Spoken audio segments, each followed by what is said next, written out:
My grandfather said it was up here in the attic.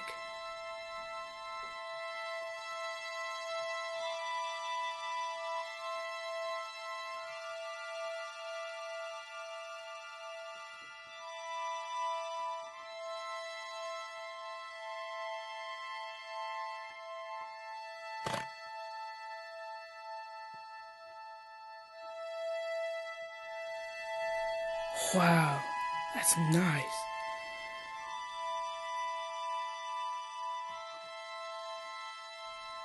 I remember hearing it as the sun went down, off in another room or outside in the backyard. Going to Grandpa's house meant hearing the accordion.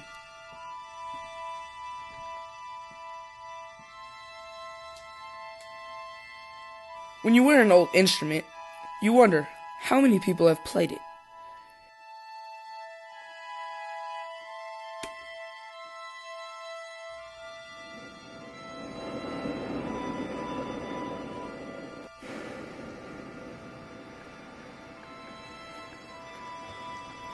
I started when I was a kid, and the accordion's been good to me.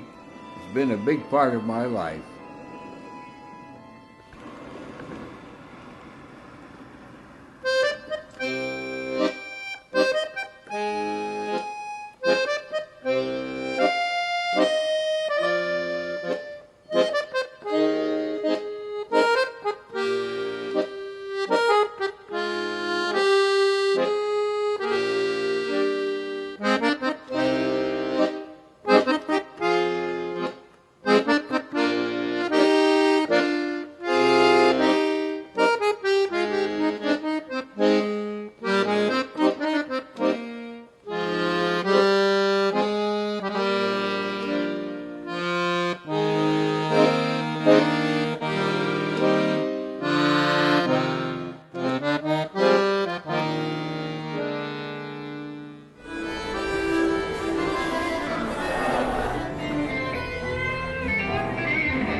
Do you have any accordions here? Today, for many in the United States, accordion players are thought to be a little out of the mainstream.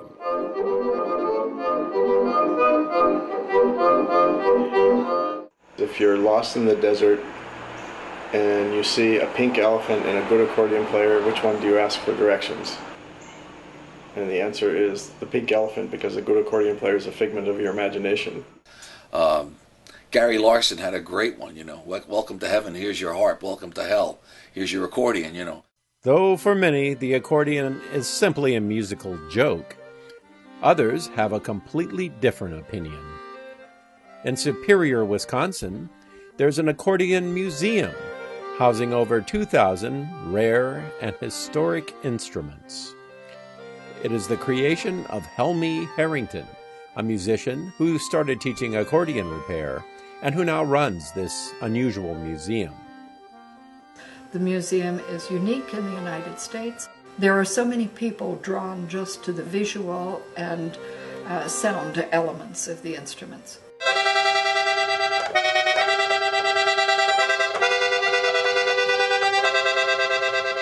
Most of the people we get are folks who are aficionados, who've played in former times, people who have a penchant to look for unusual things in an area that they're visiting as tourists, and we are regional, local, and a national attraction. I guess I'm most proud of the fact that we draw scholars from the musicological studies, from the historical studies, from chronology and taxonomy studies. And in Cotati, California, there is an annual 2-day festival devoted to the accordion. Surrounding the bronze statue of festival founder Jim Bojo, accordions are played, bought and sold, and joyously celebrated.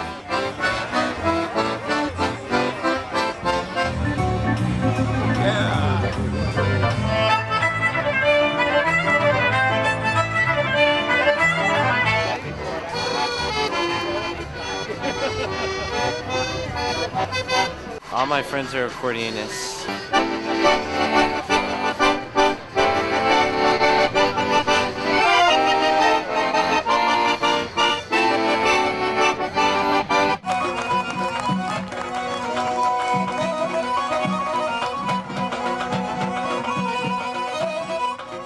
So, what is an accordion really?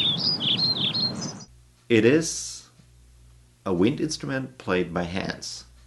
And it's a whole orchestra in one. And it's its own accompaniment. In other words, you can accompany yourself. You can treat it as your orchestral accompaniment behind singers, guitar players, lead horn players. It has a certain sort of old world poetry about it that, despite its youth, it's already this sort of, antique voice from another era. It's an instrument that makes people happy. You walk into a room playing an accordion, people automatically just start to smile. They're breathing, and they're portable churches. They're like these little portable churches. Let's go back to the real origin of the accordion, a Chinese mouth organ.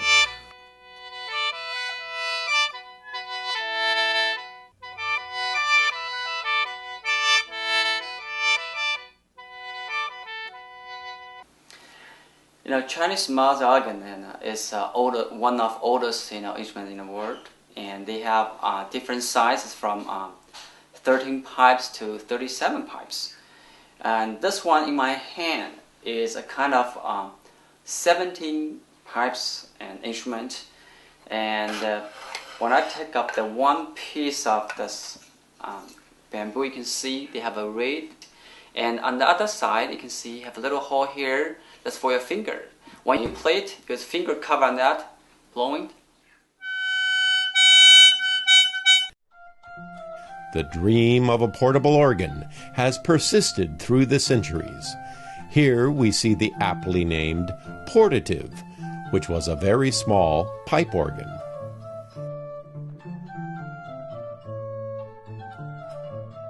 In old medieval paintings, the portative could often be seen as symbolizing music itself. A later portable organ, and one that used reeds, was known as the Bible Regal. It was called that because everything could be folded away into a Bible-shaped box for carrying. There were other bellow and reed organs as well, but many of these models were hardly portable. Still, something resembling our modern squeeze box is a relatively recent construction. The first use of the word accordion was by Cyril Damian of Vienna in his patent of 1829, shown here. His invention could produce several three-note chords by pressing one of 5 buttons. Damian described the intention of his accordion. Even an amateur of music can play the loveliest and most moving chords with very little practice. It is so easy and comfortable to carry, it should be a welcome invention for travelers. As legend has it, in the early 1860s, a pilgrim from Austria passed through the territory of Castelfidardo, Italy, on his way to a local shrine. He stopped at the house of farmer Antonio Soprani. The family welcomed the pilgrim and took him in for the night. After dinner, the pilgrim played for them on a curious musical instrument that no one in the Soprani household had seen or heard before. It caught the attention of Antonio's 19-year-old son, Paolo. As a gift for their hospitality, the pilgrim gave his accordion to Paolo. The young man was overjoyed. He immediately disassembled the instrument and studied how it was built. The next year, Paolo and his brothers had built a number of accordions and proceeded to sell them at fairs to other pilgrims. And from this point on, the Italian accordion industry blossomed. The masters in Italy are still producing accordions, and they're 4 and 5 generations deep now. Giuseppe Ronco is a true craftsman who knows how to build an accordion from scratch.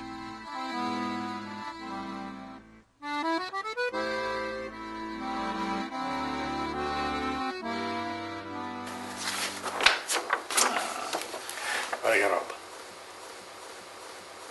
E da allora, visto che è bello aperto, quindi il suono può sfogare, l'ho adattato su tutte le mie e faccio quel disegno lì. Sto qua sopra. Ah, ecco. Adesso questo qui viene traforato. A mano? Sì. È alluminio con la celluloide, no? E ricoperto di celluloide.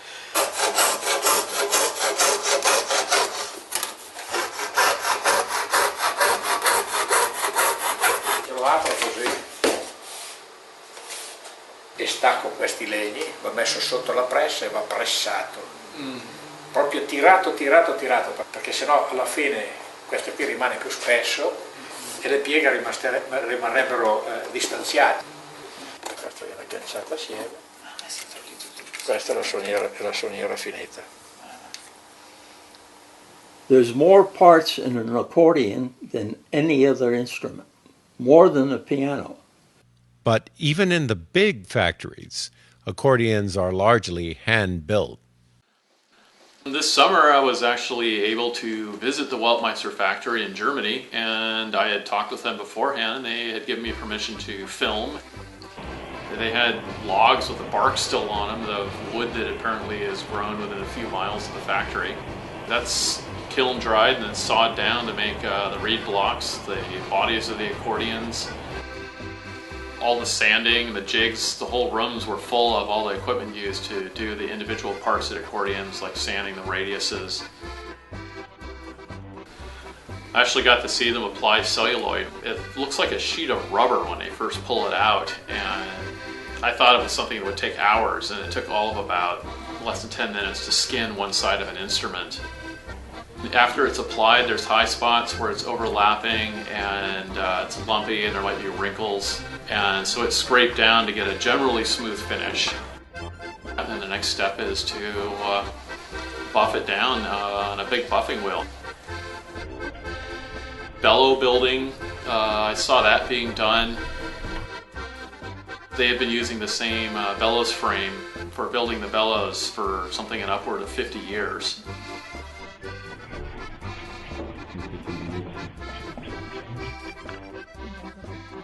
Individually making a set of bellows is a very time-consuming process. Assembling the bass machine, the person had like a big rack that had all the buttons. Watch the tuning done. There was a room where they used an oscilloscope, and a woman sat there and she would tune it and then flip it over and tune it and then go on to the next reed, and then she would just go through and pre-tune all the reeds before they were even waxed into blocks. And so then the master tuner would, after the accordion was assembled, had a air table that allowed him to play the instruments while the blocks were inside, and then he would spot tune the instrument, do the final tuning on it. Das stimmt, Zug.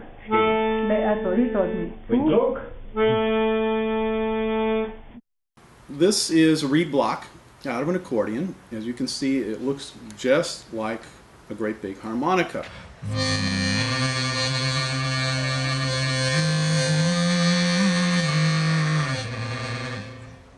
The reeds only need air to pass through them in order to make them vibrate, unlike an instrument like a saxophone or a clarinet, where the musician has to manipulate the reed with his mouth in order to create the pitch and the tone and so forth that he wants. Because the reeds vibrate freely in a column of air, accordions are called free reed instruments. The reeds are the voice of the instrument, and the quality and cut of the reeds, to a large extent, determines the price. The reeds are made of special spring steel and number over 400 in a full-size accordion. They are mounted on wooden blocks, often using a mixture of beeswax and resin to seal any air leaks. The bellows are the secret of the instrument. To me, that's where I play. I play everything in the bellows. If you want to bring some violence to your playing,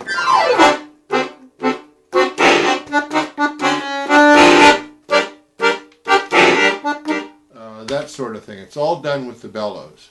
Well, the bellows to the accordion is like the lungs are to the singer. So what it is It's essentially a portable reed organ. The small version is the harmonica, the big version is the pump organ that you might see in somebody's house or in a church 100 years ago. And this is the portable version, and it has been adapted all over the world for different kinds of music. Sea shanties, for instance, might be played on the concertina. Yeah, we gather here once a month on the Balclutha, this historic ship, to sing songs of the sea, work songs of the sea that are sea shanties that would have been used pulling the ropes, and I bring my concertina along. A concertina is very portable and became a favorite of immigrants traveling on boats to other lands. The concertina was invented by British scientist Charles Wheatstone. Wheatstone devised a small device that had buttons on it. You'd blow in it and had little buttons that you could make a tune. The Symphonium of 1829 was a mouth harmonica, but it was only a matter of time before Wheatstone substituted a bellows to supply air, and in 1844 he was granted a patent for his bellows instrument named concertina. This is the English concertina that has the same note in and out, very similar to a piano accordion. The other kind of concertina that's played is called the Anglo concertina. What I'm playing is an Anglo concertina. It's different from the English concertina in that it's a diatonic instrument, or you'll get a different note on push and pull. The same key will give you two notes. It'll give a lilt to the music as opposed to a very melodic sound that the English will give. This gives a bounce.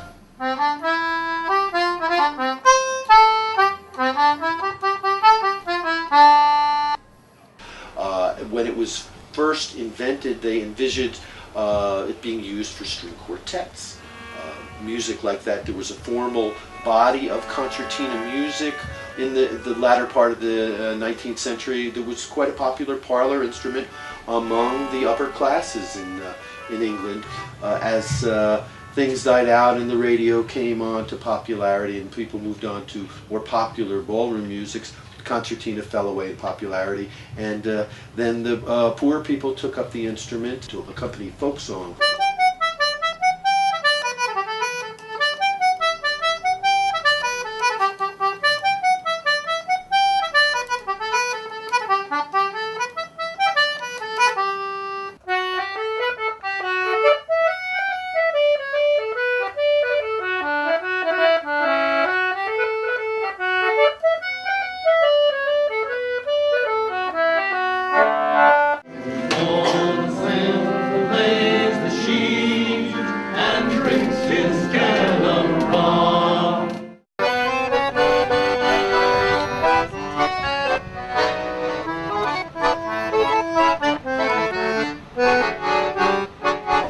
This is a concertina, but it is referred to as a Chemnitzer, spelled Chemnitzer, because that's where the original concertina was built, in Chemnitz, Germany.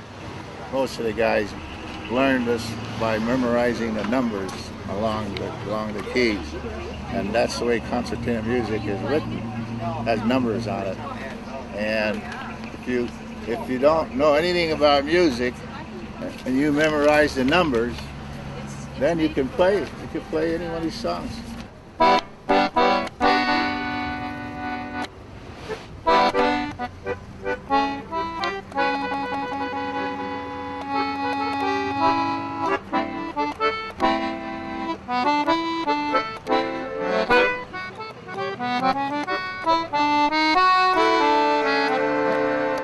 The size and shape of the Chemnitzer is used in another free reed instrument, the bandoneon. The bandoneon was developed primarily in Germany for small churches that didn't have an organ or couldn't use an organ, and so it was developed for that kind of purpose, to play church literature.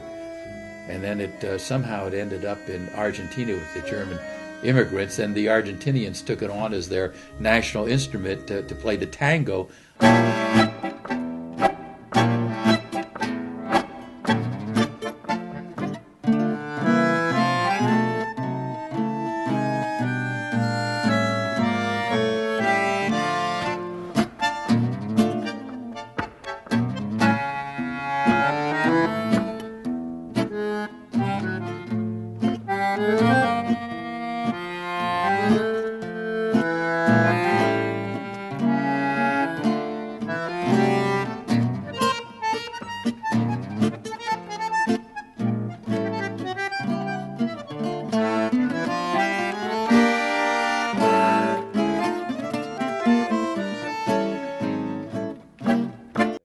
One of the unique things about the bandoneon is the wide dynamic range it has, and also its ability to get short staccato accents.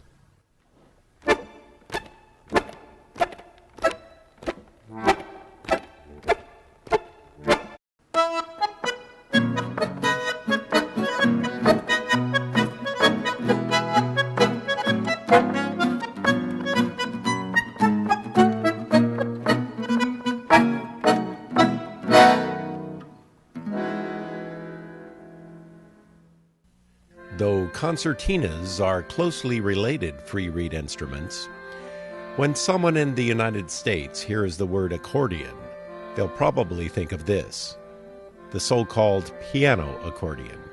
There were piano accordion factories all over the United States, particularly New York, the Midwestern cities like Detroit and Chicago, and San Francisco arguably was the biggest center of piano accordion production in the United States.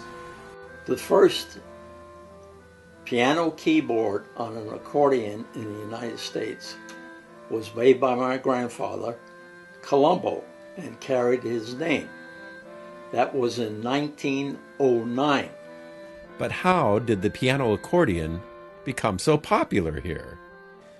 In an age before the internet, before television, before radio, before sound movies, people went to the vaudeville shows.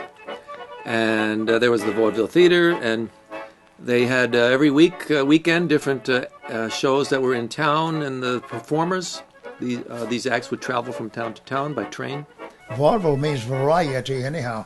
You can see any kind of an act in vaudeville.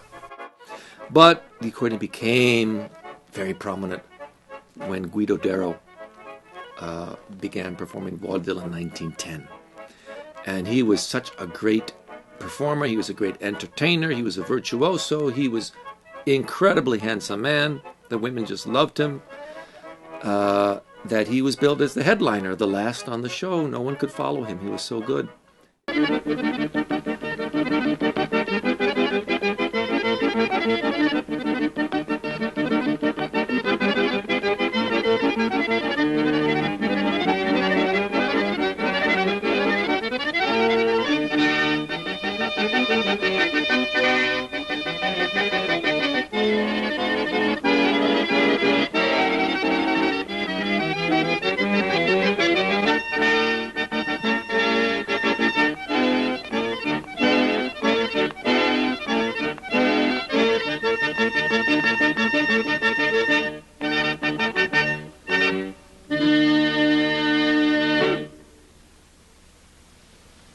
This is a time in which, in vaudeville, accordions become big business in America. Vaudeville helps to establish the importance of the instrument by spotlighting perhaps immigrant folks who couldn't make or didn't make a living in any other way, but had the artistic skill to present themselves, and then sold not only their skills but also the instruments. The piano accordion was being established just because of Pietro Darrow and Guido Darrow in vaudeville. My father changed my instrument to a piano keyboard. The piano-style keyboard became such a craze in the United States that veteran vaudeville performer Pietro Frosini disguised his chromatic button instrument to look like a piano accordion when viewed from the audience.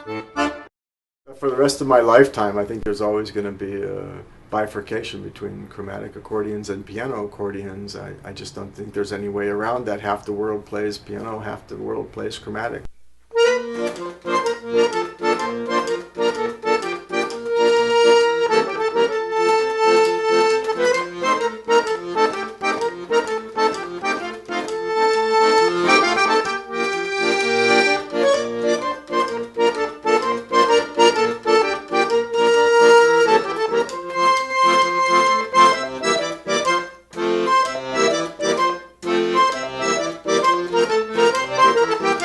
My name is Odile Lavaux, and I play this type of accordion.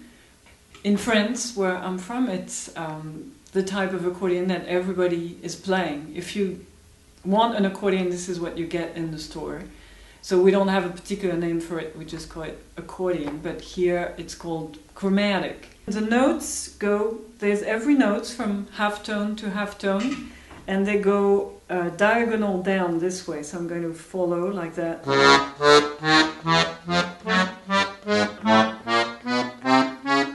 This is like a chromatic scale. So you find accordion like that in France, in Italy. There are many, many different kinds of accordion in Italy, but they have a little bit of those.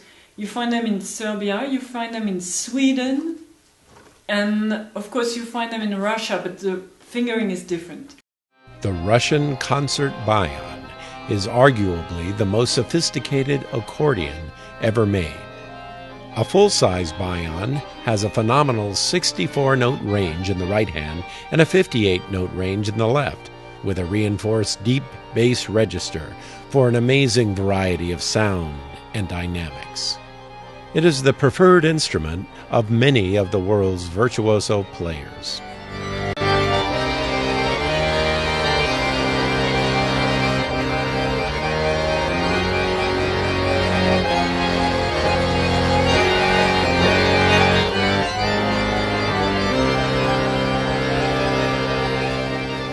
You can see there's no piano keys, it's just buttons.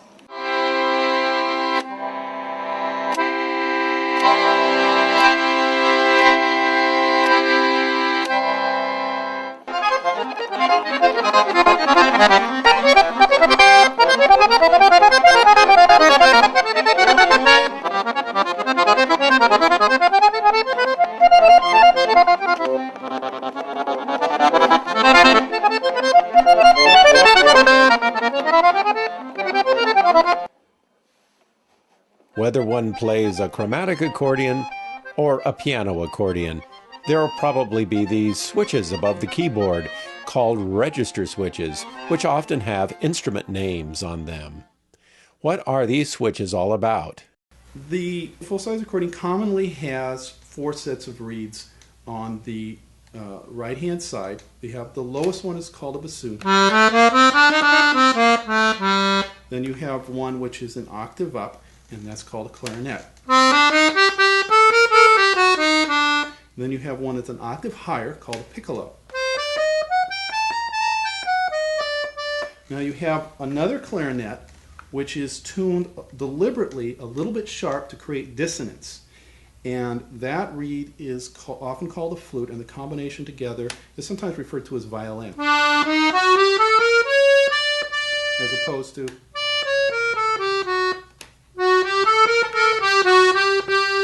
These switches are all various combinations of those different sets of 4 reeds.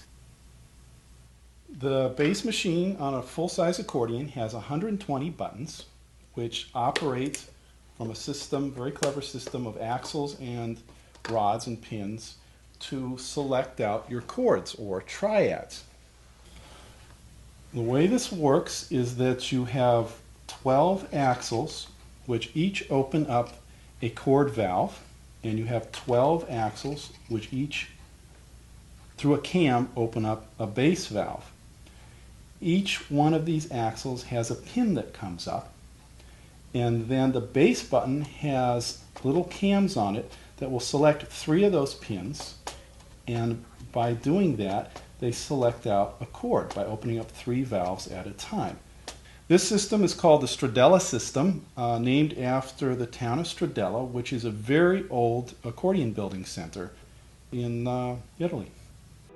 The Stradella system looks complex inside, but is actually simple to play. The rows are arranged so that the most common chords for each key are right next to each other. But what if you wanted to play other chords than the preset ones provided? What if you wanted to play bass melodies in various octaves along with the melodies you're playing with the right hand? Pianos and organs can do this. Why not accordions? Well, that's where the freebase system comes in.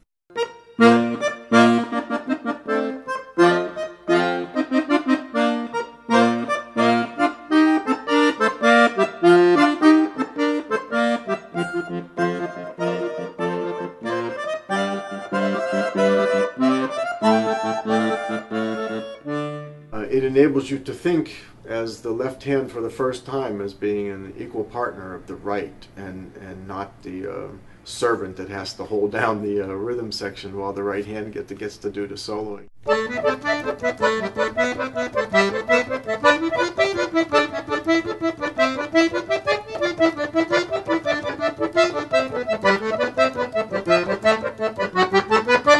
If we want the accordion to be recognized, we've got to present the free bass and make it comparable to the piano keyboard.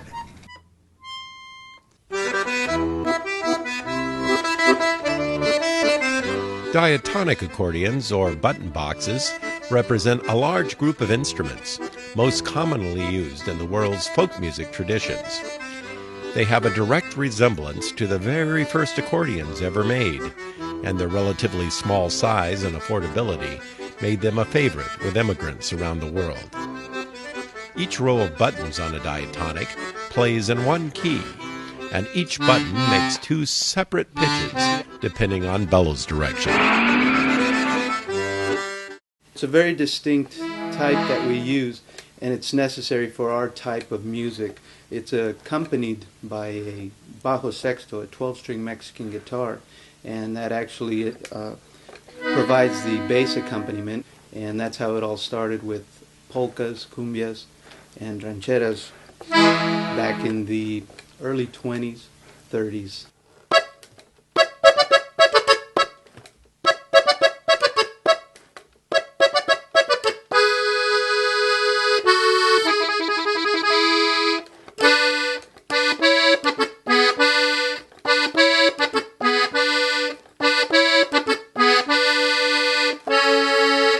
We play a Slovenian-style button accordion or button box, and it's similar to the German style and some of the other ones, with some notes changed in a way that, for the most part, constricts you to major keys. It's pretty much impossible to do a whole song in a minor key on these instruments.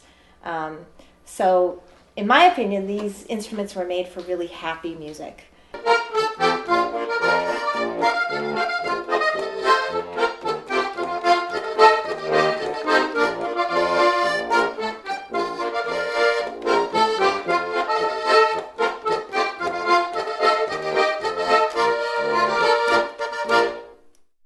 The fiddle and the flute were the prime Irish instruments, and the accordion is a machine. So our work is to transcend the machine part of it and put flow into it, rather than having a typewriter effect.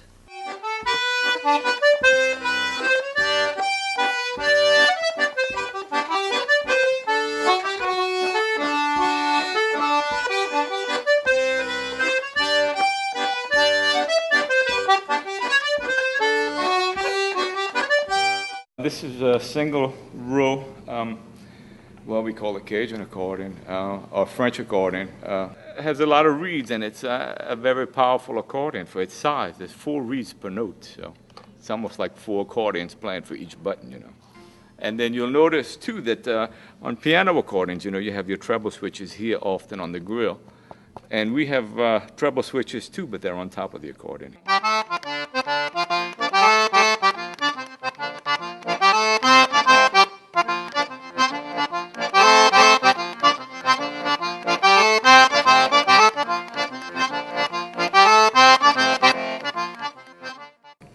If you're playing a 4-hour dance, you're going to kind of start sweating, you know, it gets hot. But yeah, it'll stand up to that too. So that's another reason I think this really took off and took the place of the fiddle in Louisiana music, because this is a sturdy instrument. You drop a fiddle, that's it.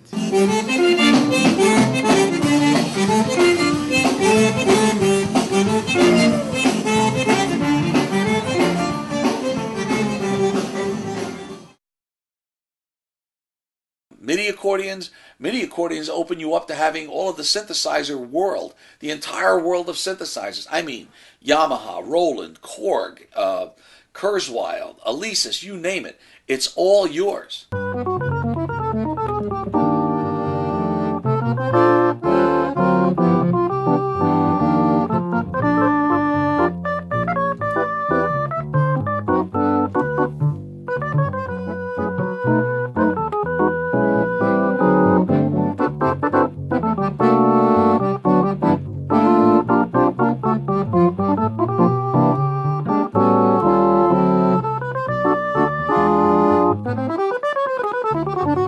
it's an accordion, but look at this. It sounds like an organ. Wow, is that cool?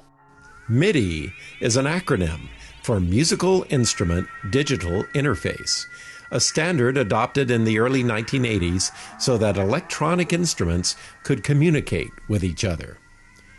Using sampled sounds, MIDI accordions can sound like an accordion or anything else.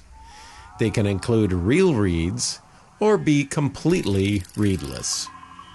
The hybrid electronic and acoustic accordion started with instruments such as the Cordavox and other accordion organs, and moved on through into the 1980s to what we have here with the RH series accordion, which is the predecessor to the MIDI accordions. And this was the generator box that was used to produce the sounds from this particular accordion. This accordion is a concerto digital acoustic accordion produced by Accordions International in Salt Lake City.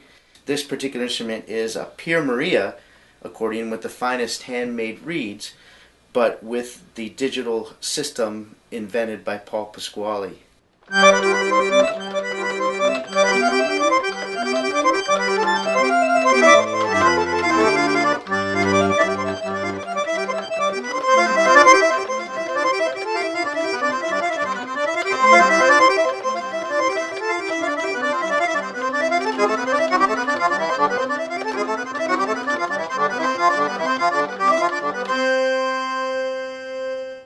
This reedless accordion uses what is called physical behavior modeling, which is a proprietary technology of the Roland Corporation. This technology actually models various accordion reeds and other sounds. Here is accordion reeds in the left hand. Here's an upright bass.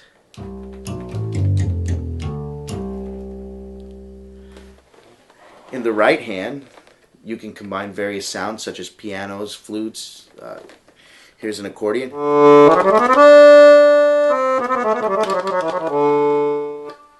Here's a piano.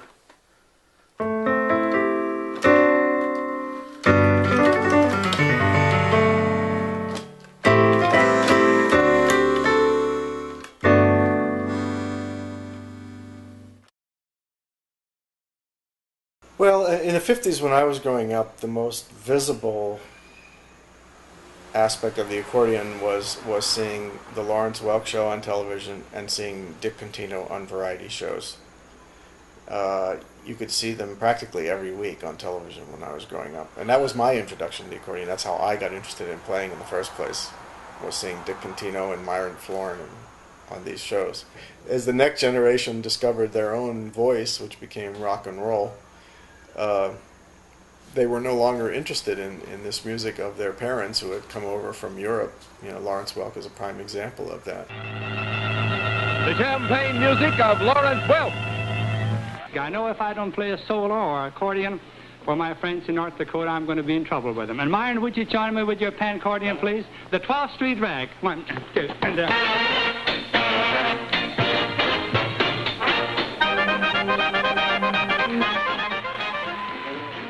The Lawrence Welk Show was the longest-running musical variety show ever on television, and for over 3 decades, Lawrence Welk and the accordion became indelibly linked for anyone living in those times. So eventually in the 60s, that music became considered sort of kitschy and campy, and whereas at one point you might have been playing Lady of Spain as a 16-year-old, thinking it was one of the greatest pieces of music you'd ever played in your life.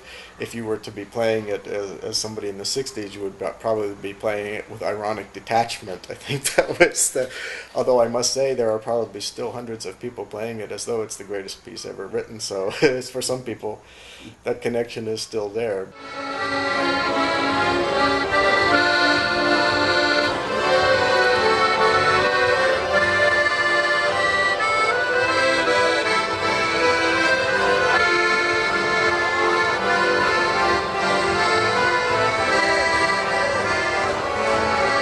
Cotati, when they're playing Lady of Spain, I run in the other direction. I'm sorry. When I'm playing downtown, I play Lady of Spain only for one guy. And the only reason I do it because he's got tattoos and I think he'd hurt me. So, who was responsible for Lady of Spain being associated with the accordion? Yes, it's this man, Dick Contino.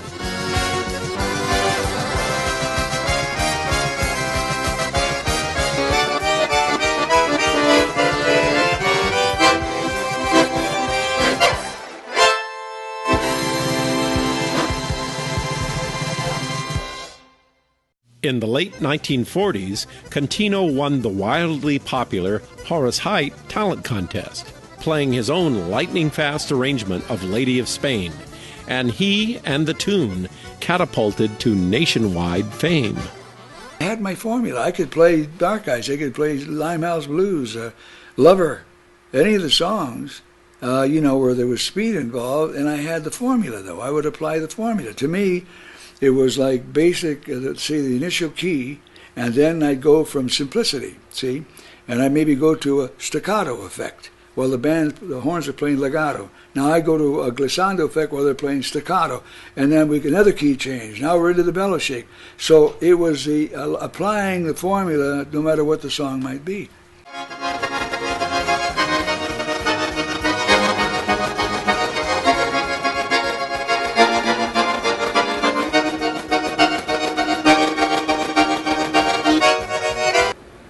Can you imagine doing the same thing forever? Today, it's hard to believe the immense popularity of the accordion back in the 1920s, 30s, 40s, and 50s. They were sold through common mail-order catalogs, and there were plenty of models to choose from. There were accordion academies throughout the country. Accordions and accordion lessons were sold door to door. Flamboyant performers were a hit in entertainment circles. Art Van Dam and others made the instrument acceptable to jazz music fans. I heard somebody like Benny Goodman play clarinet, and I thought, why can't I play accordion like he plays clarinet?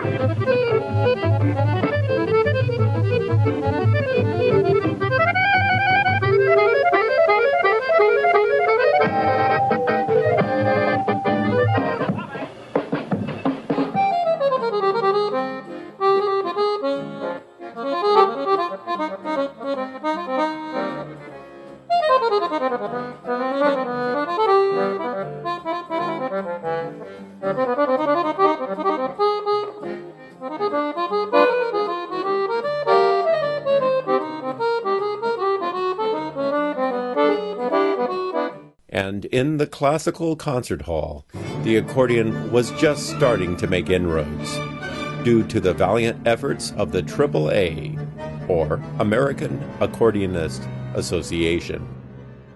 In 1938, when I was teaching in my studio in New York City, a gentleman by the name of Sam Rowland came to me and posed the question if I thought the creation of an accordion association would be logical and desired. I said yes.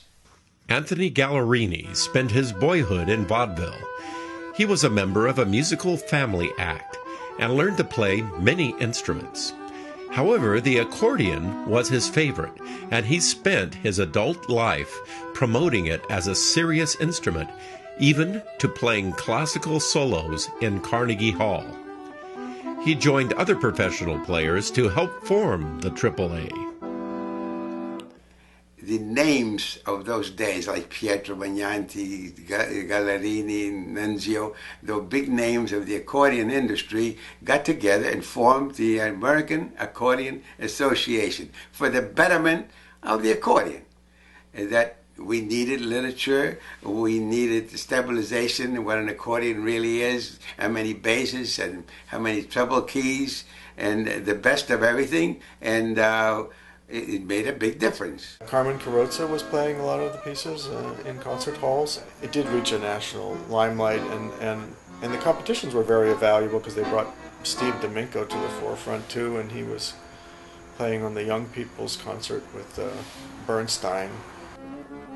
So, with all this great exposure and promise, what happened in the 1960s to change the future of the accordion? The accordion did not seem to find its place within the rock and roll sphere of music. As we considered this problem and how to resolve it, one of the projects we undertook was to make a rock and roll accordion. And this instrument was called the Tiger Combo Accordion. It was put out by our firm Pancordion Incorporated. And it was a low-priced instrument which had a great visual appeal. It had a cutaway grill and reverse-colored keyboards. It had the cutting edge that we felt rock and roll music would require. Tiger accordion was an experiment many years ago where they made the switches work to play the fundamental and the fifths at one time, which I tried to sell to a few people from time to time when they wanted something very unusual, but it usually winds up that it was something weird. And if I then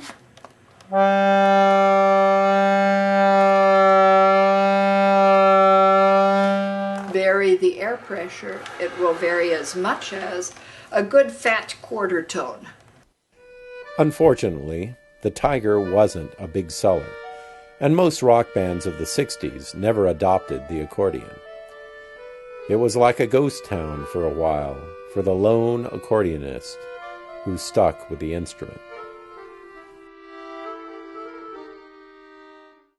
Then the instrument somehow became seen as almost a sight gag. I mean, you know, if somebody came walking onto a TV situation comedy with an accordion, it was good for a laugh just walking out.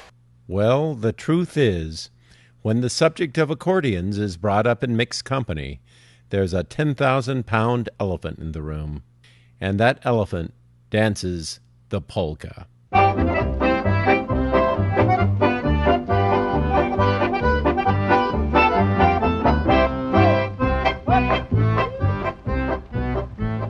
First point your left foot, then start to glide. Then point your right foot, swing to the side. Then twirl your partner, dip down below. Clap your hands and you're all set to go. It's the hokey pokey polka for the hokey tonky too, with a ricky ticky rhythm like a mockingbird in June, with a humpty dumpty tempo and a hurdy gurdy sound. It's a hokey pokey polka they're playing all around. A lot of polka music is a little corny. Well, that corniness is a pleasure to some. Big Lou, the accordion princess, has her own polka band and was a founding member of the bands Polka Side and Those Darn Accordions. But you might ask, where did the polka come from? Well, the Czechs say it started in Czechoslovakia, and the Poles say it started in Poland. Polka literally means Polish girl. But it took over, it became a rage in the 1840s. I think in Paris it was huge, and it caught on in London, and polka dots are in fact named after the polka.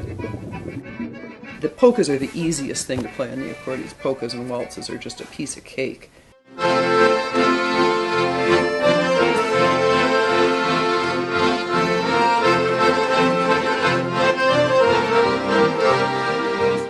The biggest polka audience in the United States today is Norteño polkas.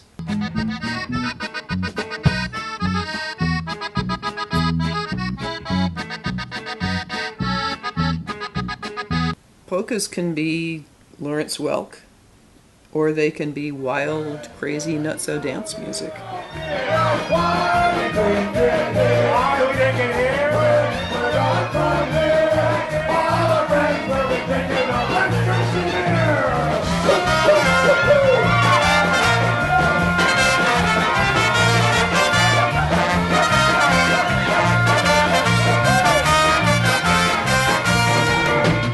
Though the accordion was in a low ebb of popularity during the 1960s and 70s, by the late 1980s, a quirky trend began. The accordion as outsider instrument, cool for being uncool. That's cool, man. That's cool. I was on the road for 40 days. Last night in Iowa City put me in a haze. We hired Lord, he was doing the act. He stole the show, and that's a natural fact. I found life with under the face. I gotta tell you, folks, I'm losing money, but that's alright. As long as we can make it to the show tonight, we're an accordion man. We're an accordion man. We're coming to your town, we're up your polka down, we're an accordion band. Accordionista raids consisted of everybody in the band descending upon restaurants en masse, unannounced, running in, playing Lady of Spain, much to everyone's surprise. Just kind of in, hit 'em, out.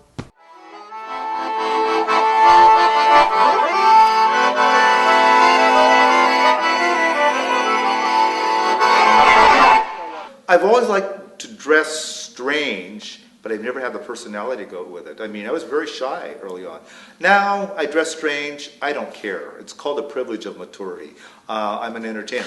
Now, if I didn't have the accordion, then I'm just another local Santa Cruz freak. The accordion keeps me legitimate because I'm a musician.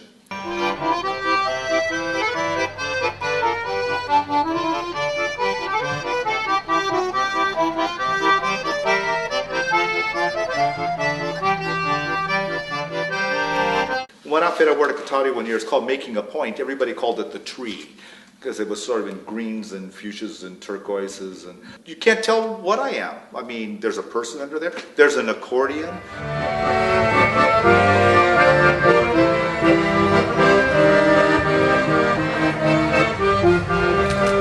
You can do anything on an accordion, I think. I've certainly tried. Well, we can, you know we can. Well, we can, you know we can. Let's dance to the Lord man.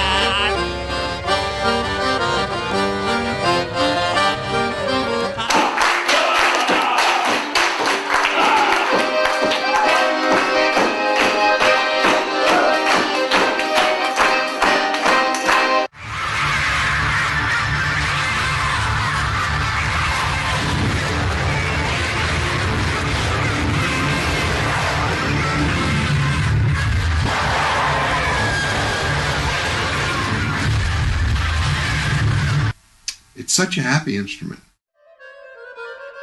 And some players are making a journey into the outer regions of sound.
Grandpa's been gone for over a year now.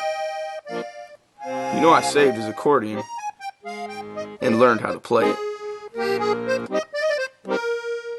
The accordion's been good to me. It's been a big part of my life.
Throughout history, a musical instrument survives because it has a distinctive sound and great dynamic expression. The accordion possesses these qualities.